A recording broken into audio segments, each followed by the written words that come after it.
Hello, everyone, and welcome to the Anti-Doping Podcast, brought to you by the Partnership for Clean Competition. I'm your host, Dr. Marie McNeely, and today we are joined by our expert guest, Janelle Winston. Listeners, Janelle is a lawyer who represents the NFL and its teams in labor management disputes involving compensation and salary, player discipline, electronic medical records, and workers' compensation, as well as anti-doping. And she's also the newest member of the Partnership for Clean Competition's Board of Governors, representing the NFL. So Janelle, welcome to our show today. How are you? I'm well, thank you. Thank you for having me. Well, we are thrilled to have you here. And I guess to start off with, can you tell us a little bit more about the role that you currently play for the NFL when it comes to anti-doping? Sure. In my current role, I am responsible for the NFL's labor policies. Those labor policies include our personal conduct policy, our policy on substances of abuse, and our policy on performance-enhancing substances, which we're going to discuss a little bit today. And so for each of those programs, I'm responsible for investigations, issuing discipline, conducting disciplinary hearings, and program education. Excellent. And I know talking to different people in the field of anti-doping, everyone kind of finds their way to this world in a different way through a different avenue. So you actually started your career outside of the sports world. Can you walk us through how you got to where you are today? I definitely took a different path than most of my colleagues. Yes. Mm-hmm. I started my career out of law school working at the Bronx District Attorney's Office in sex crimes, known by most people as special victims, like on Law and Order, except with less money.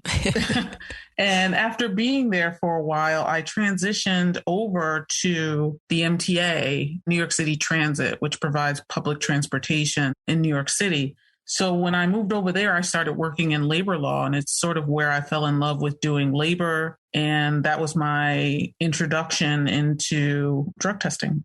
Oh, very interesting. Now, did you have a background in sport? Were you an athlete yourself? I was an athlete. Okay. I played basketball. So sports are near and dear to me. And I'm happy to be in sports again because it's like being on a team again. Definitely. And I think you have a cool background coming into this position. So how do some of these prior experiences that you've had maybe help you now in the field of anti-doping working for the NFL?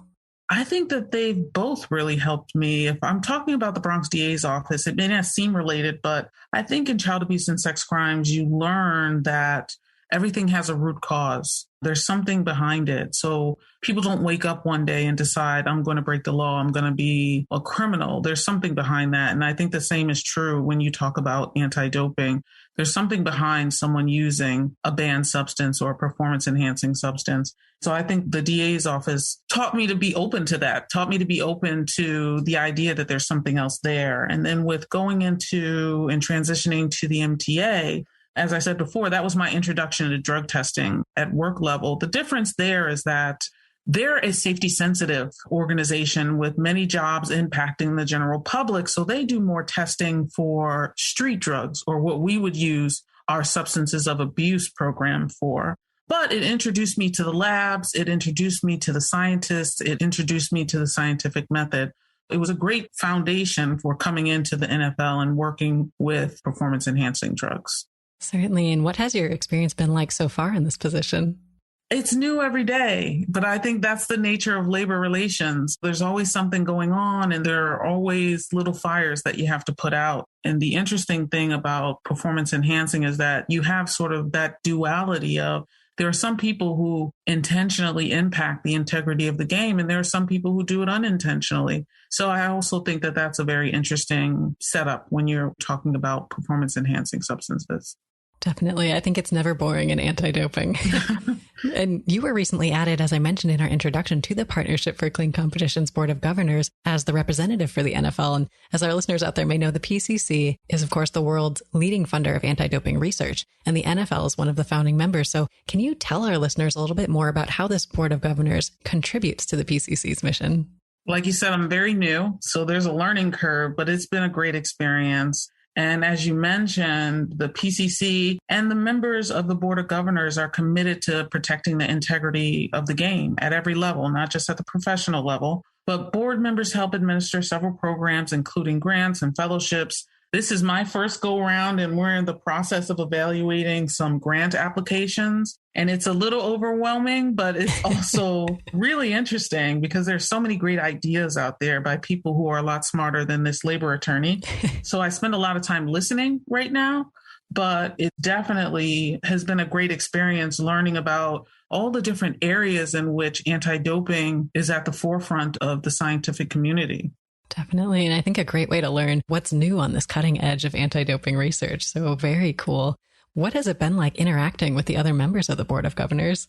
It's been great. Some of the members I know because at the leagues, we talk to each other, we interact with each other to learn who's dealing with what and are there emerging areas.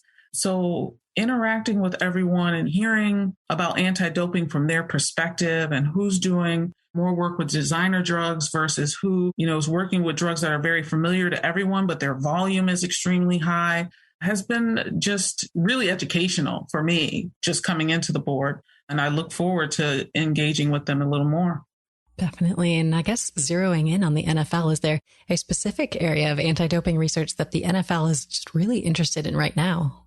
I don't know that there's a specific area in which the NFL is interested, but for me, our focus is on staying ahead of the game. We're always concerned about designer steroids and our ability to detect them. I think that there's constant pressure to stay 2 steps ahead of people who might be a threat to the integrity of the game.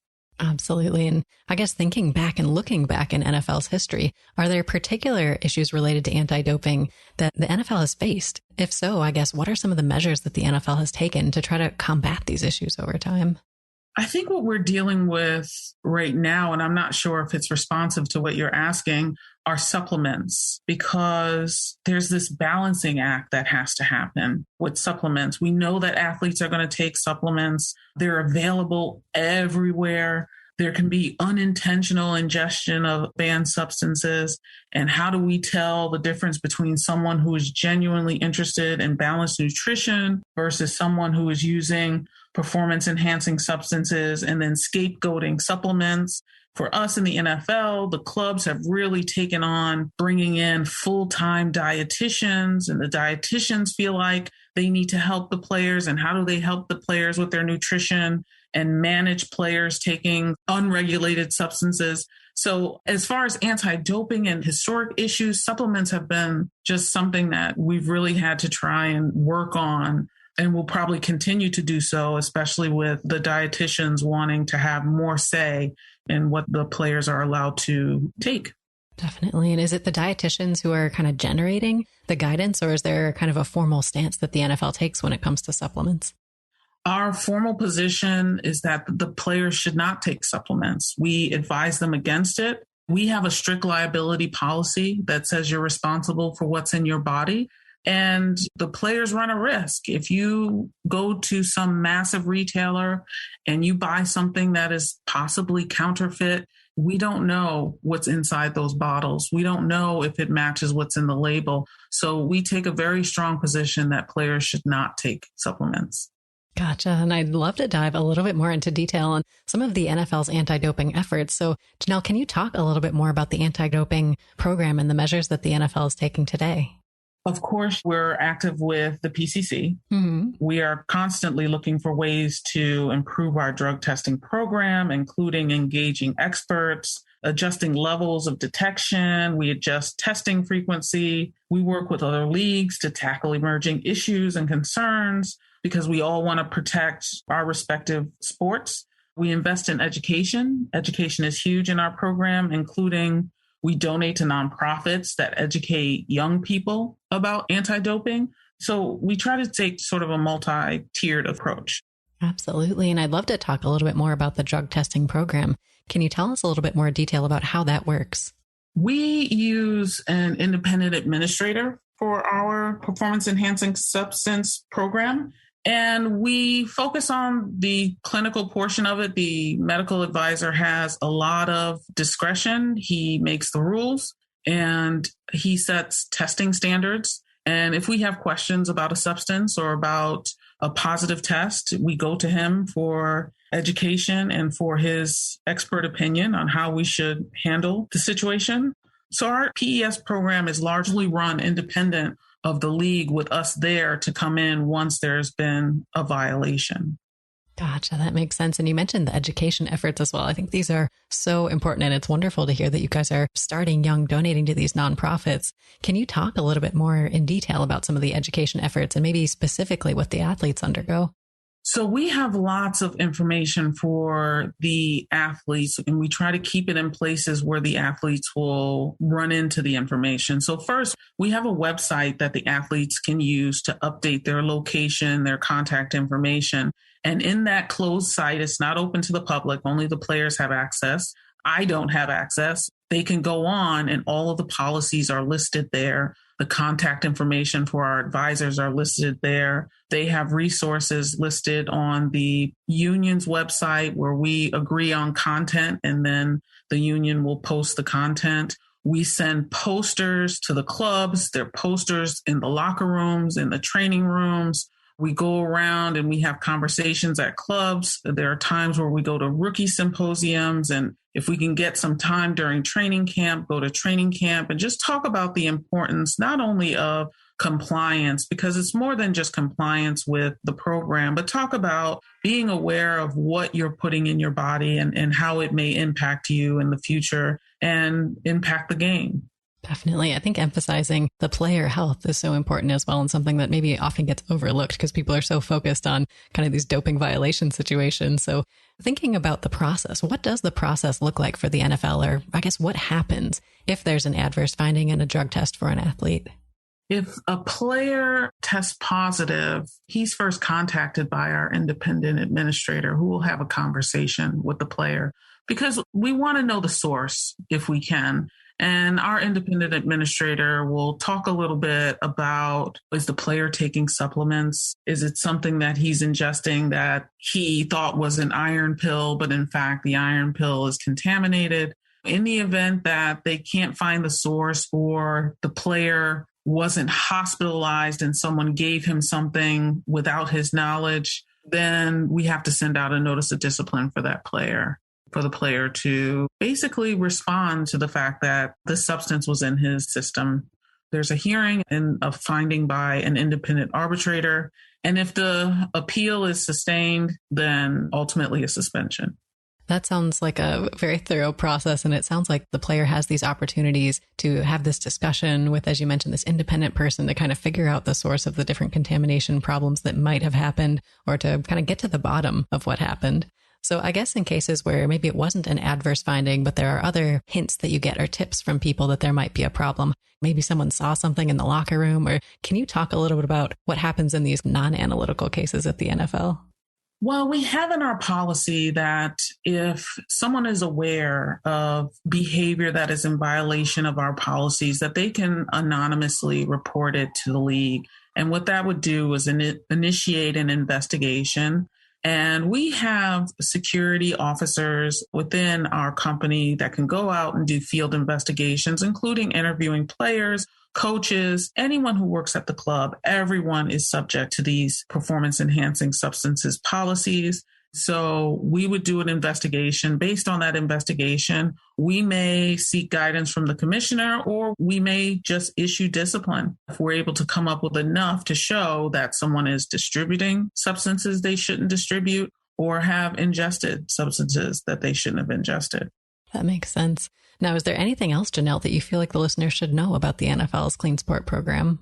I think that we're not targeting players. Testing is regulated by a computer, and that our sole concern here is the integrity of the game and not targeting players. I think sometimes when people see some of their favorite players, and listen, we're all fans. I'm a football fan, and we don't want to see someone that we're cheering for get in trouble. So the idea becomes they're going after so-and-so, and it's just not true. We stay as far away from the process as we can during those initial phases to make sure that the players feel like they're getting a fair shake. So I think that's one of the biggest things the listeners should know and understand, is that we're not going through a Rolodex of player names. There are numbers that are picked by a computer, and that's it. Gotcha. And I think, yeah, that random testing is really key to keeping it unbiased and making sure that you can justify who's getting selected and that people can understand how this process works. So I think that's a great approach. And Janelle, what are some of the unique challenges that the NFL has when it comes to ensuring clean sport, maybe compared to some of the other sports leagues out there? I don't know that it's unique to the NFL, but players having access or having the resources to access all types of professionals who all promise to make them faster and stronger and prolong their careers, it just leaves the player susceptible to tainted supplements or tainted IVs or people who are not really doctors but sell themselves as doctors, and they're injecting players with substances, and then the players are positive. So I think sometimes that access to resources is just as big of a problem for us as lack of education about what these substances can do to your body. So if you have less information about what these substances can do to you, in addition to going out and seeing people who may not necessarily have your best interest at heart, you end up with someone with a positive test who never intentionally meant to be in the system, but is now subject to this system. Gotcha. It sounds like this perfect storm of circumstances can come together to really cause problems for athletes, as well as you who's trying to implement and execute this system that's fair for everyone. It is. It can be difficult. Definitely. And I know we talked about this as a challenge, and it sounds like a difficult one to work through. And I know oftentimes, as we alluded to, resources can be a challenge, but that can vary from funding, that can be staff, that can be just the technology or the feasibility of solving a problem or a challenge that you're facing. So Janelle, if we took away the things that are holding you back, and if you had all of the resources you could dream of, is there a particular problem in anti-doping that you would want to solve most? I think for me, it might be the intrusiveness of the testing. If we had the ability to create technology that would reduce the need for the intrusive tests, and we could get reliable results almost immediately, that would be amazing. But that might also be a little too futuristic.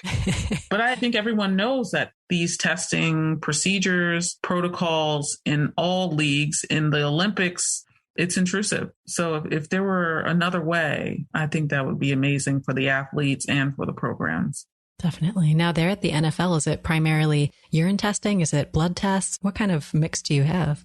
We rely primarily on urine tests, but there are also players who are subject to blood testing. So there's a percentage of players at the combine who receive blood testing. There are percentages of players who receive blood testing preseason, regular season, and then during the off season. So it varies by the time of year, but anyone could be subject to blood testing as well. Gotcha. That makes sense. Well, you've shared a lot with us about the NFL and your work there today, Janelle. Where can our listeners go if they want to learn more about the NFL's policies or resources related to anti-doping? Well, we have some information available to the media through our communications department. However, the league doesn't post the policies publicly. So if someone wanted to find out more about our policies, they would have to visit the Players Association website to get that information. Gotcha. Well, Janelle, thank you for sharing those resources, and thank you for sharing your time with us today. It's been a pleasure speaking with you. Thank you so much for having me. Well, it's been great to chat. Listeners, wonderful to have you here as well. If you haven't had a chance yet, we would truly appreciate it if you could leave us a review on your favorite podcast platform to share your experience with the show. And we hope you'll join us for our next episode of the Anti-Doping Podcast.